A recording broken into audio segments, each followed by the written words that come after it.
Alright, what is up YouTube? It's K right here. I'm back with another good boxing video for you guys today.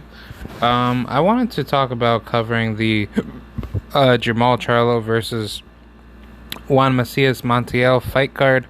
I'm not gonna go too deep into it. It really wasn't too much of a fight. I mean, Jermall Charlo, he did fight his own fight, but I kind of felt like he could have done a little bit better. Very sloppy off his jab, wasn't really being aggressive enough to keep Montiel, I guess, I would say back away from Jermall, and it seemed more like a slugfest that should have never happened.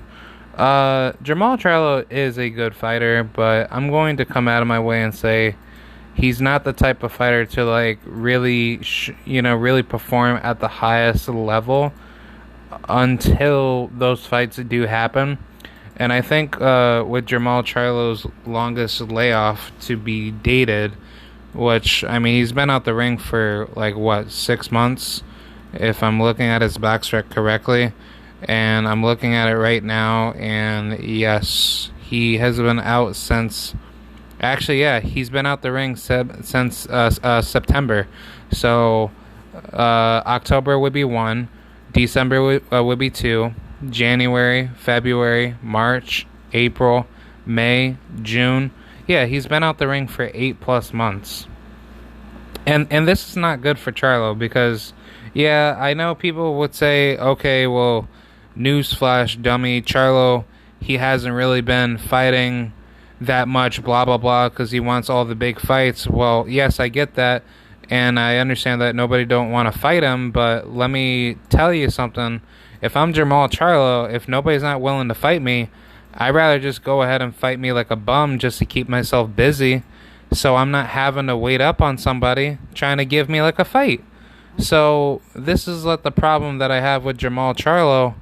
He really is not moving correctly in the sport, and he makes himself very susceptible to a lot of, how should I say, a lot of ring rust potential to possibly get, gassed out. And I mean, it's not something that I'm gonna try flaming Charlo for, for quite the longest. But I mean, to keep it real, it's just Charlo. If I were you, I would at least keep myself in the ring every 3 months. So that way, after a fight, I kind of rest up. I have myself at least a month to rest, and then if I need to take an extra month off, then I will do that, and then I'm back inside the gym that following third month to get ready for a fight, because Jermall Charlo, he should be active. He should not be out the ring for 8+ months wasting his life, and by the time when he's ready for that big fight, he's not even fully ready because he hasn't been inside that ring. It's a lot different to be training all year round, but not to be inside the boxing ring to solidify your skills and sharpen up your ring IQ. Because that's really the biggest problem for a lot of people, where they don't really focus on, how should I say, all the major components of what needs to be done, and they just focus more on just okay, well, I'll just fight twice a year, blah blah blah, and then I'll just go about my way. But it don't work like that. It's very difficult to do stuff like that.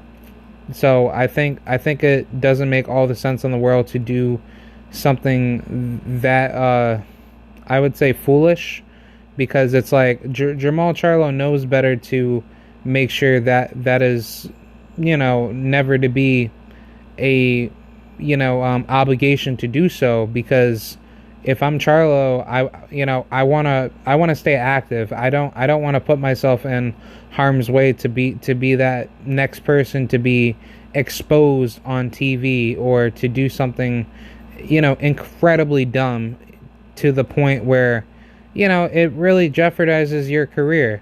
And I like Charlo. I think Charlo is the goods to defeat a lot of top level guys, but to keep it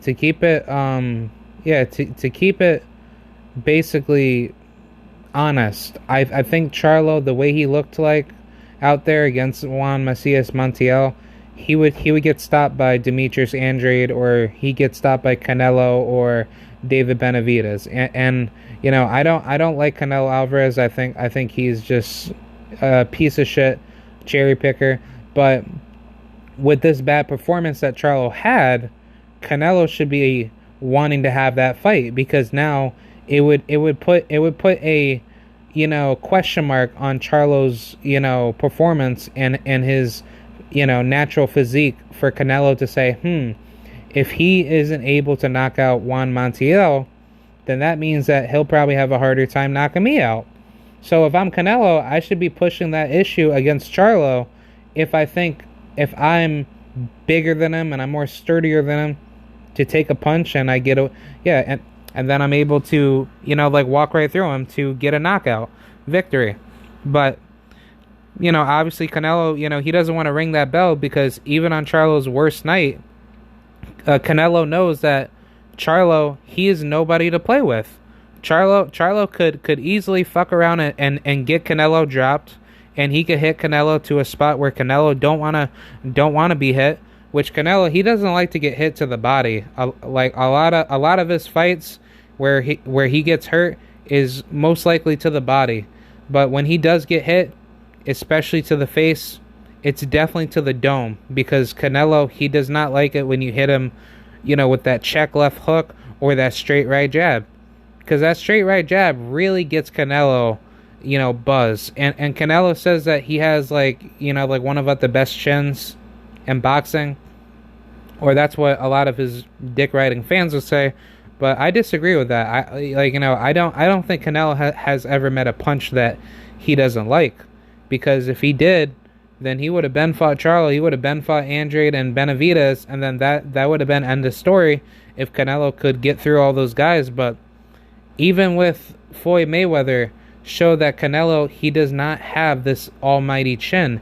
It's how you hit Canelo is how Canelo gets right through those punches, because you have to keep him back, and that's how Canelo is able to be nerfed out of his own main structural abilities.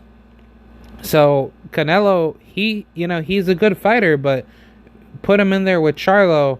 If Charlo's at his best, Canelo knows, like, yo, I can't mess with him. This guy can easily tag me out if he wanted to, but it's how he gets hit is what will be the main question for Canelo.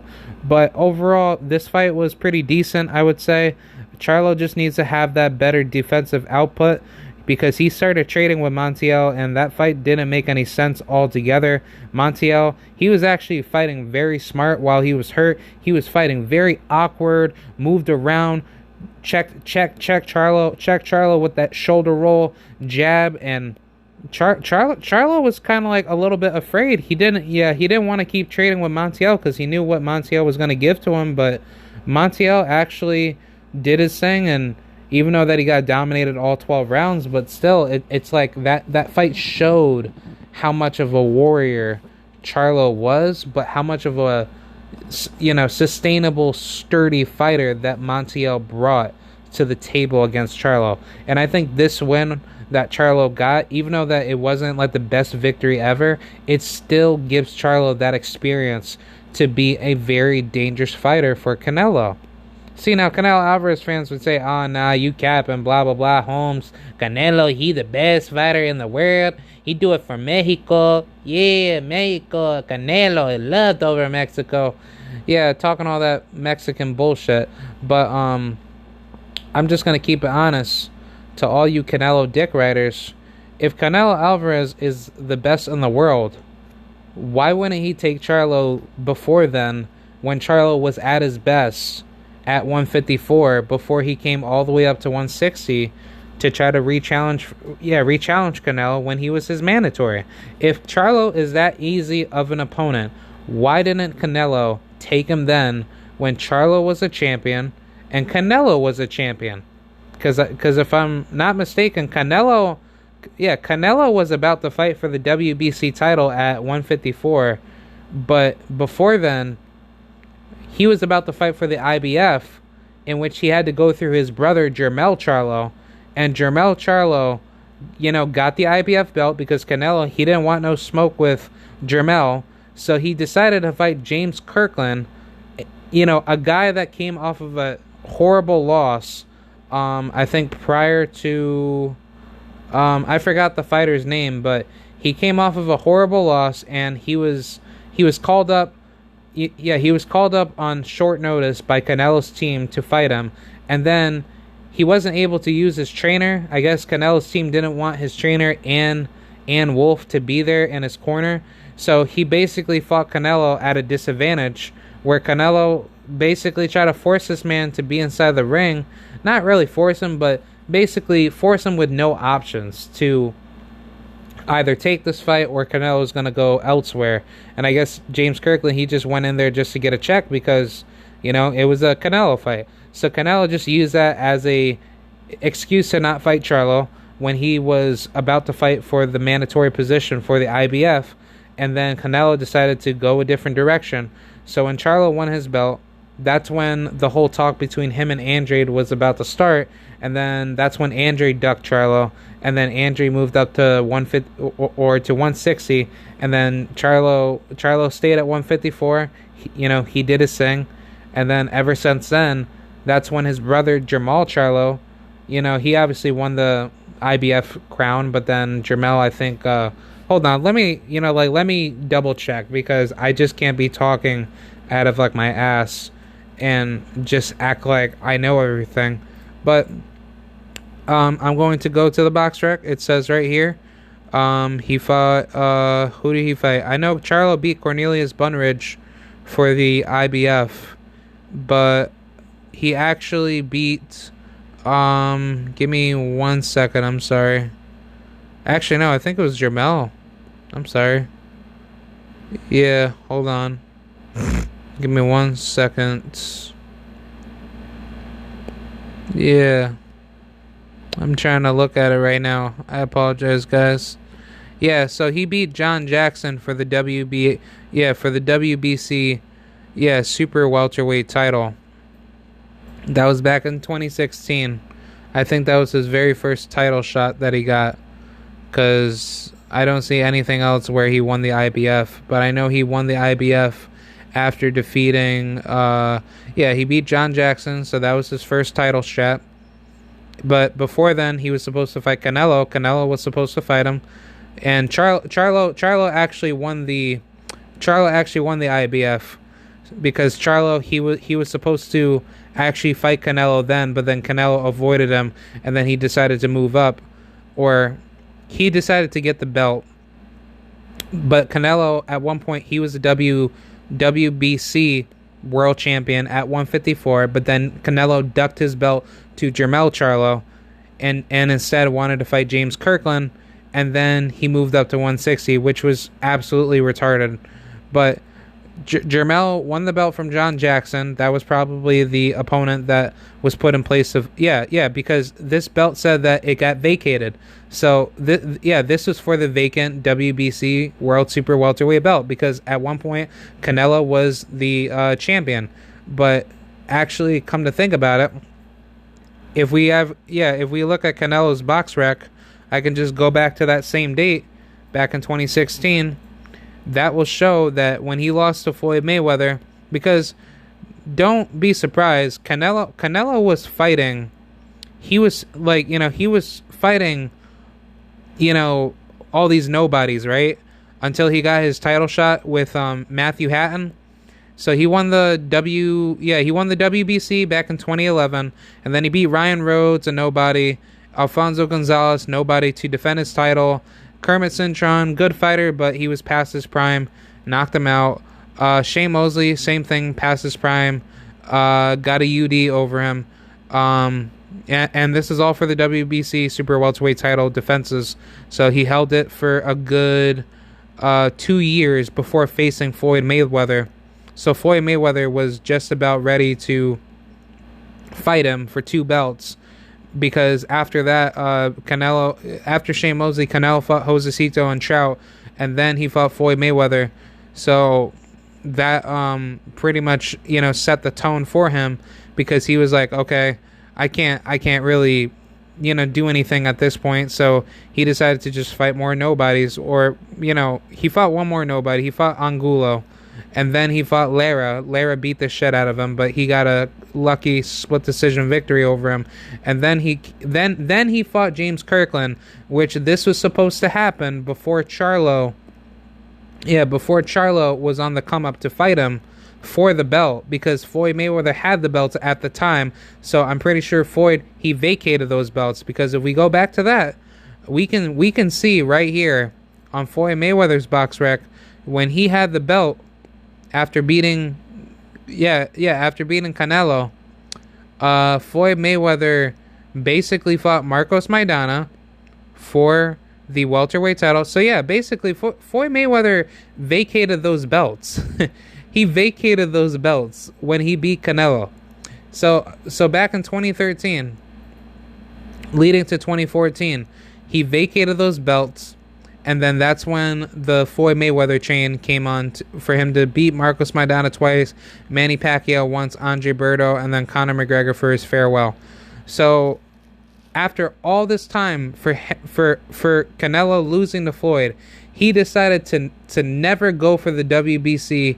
He did go for the WBC world title after beating Cotto, and then he defended it against Amir Khan, and then Liam Smith for the WBO, and then he went out of his way to basically just leave the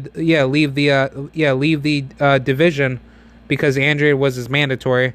And Jermall Charlo, he held the IBF, and I think Jermall, I don't know who held the WBA. I'm pretty sure, Jermall Charlo had to have the WBA at the time, because, actually, no, he didn't. No.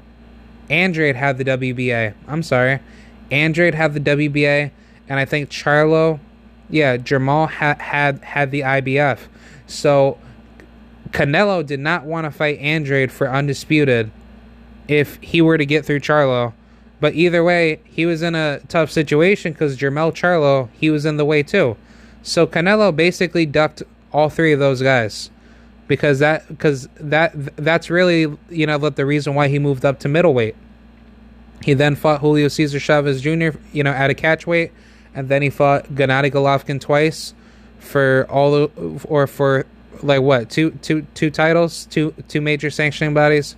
Or he fought Gennady for the WBC, WBA, IBF, and then he lost his IBF. I actually remember him, because Gennady, he actually lost his IBF because he didn't meet the IBF, regulations. But he basically fought Gennady Golovkin twice, and then after that he fought a crappy ass Rocky Fielding for the WBA, won that belt. Then beat up Danny Jacobs for the WBC and the IBF, which Danny Jacobs got those two belts. And then Sergey Kovalev. So Canelo could have easily went undisputed in two divisions, and he decided not to take those fights, because you want to know why? Because of Charlo, Andrade, and I would say maybe, that's about it. Charlo and Andrade. The Charlo brothers and Andrade. Because honestly, Canelo, he is not really holding up his end of the bargain, saying that he wanted to unify all the belts at 154. He couldn't do that, so he decided to try to do the same bullshit at 160. Couldn't do it. And now at 168, he's gonna try to do it in this last final attempt before everything fucks up with him and David Benavidez and Charlo. So it makes all the sense in the world why Canelo's not fighting Charlo or Andrade. He's trying to find the right moment for him to get all his belts in glory and shine, and then maybe if he wants to fuck around and lose, then he could take that fight because it's still risky. But Canelo, he's just an idiot. He's just pioneering himself for failure. But Charlo did a decent job. Not the best performance, but in his next fight, I like to see better defense, better IQ, and better ring control, ring generalship. I think Charlo, he'll definitely weather the storm, and he'll definitely come out as a better fighter later on in the future. I just wish he had that same energy you know, compared to his like last fights where he actually dominated better. But I guess with that long 8 month layoff, that's really what, you know, held everything back from him. And I want to say that that is true because Charlo, he would have fought way better if he were more active in the ring. So that's pretty much what I gotta say. Thank you guys for watching, and I will be covering all the other fights. Thank you. Bye.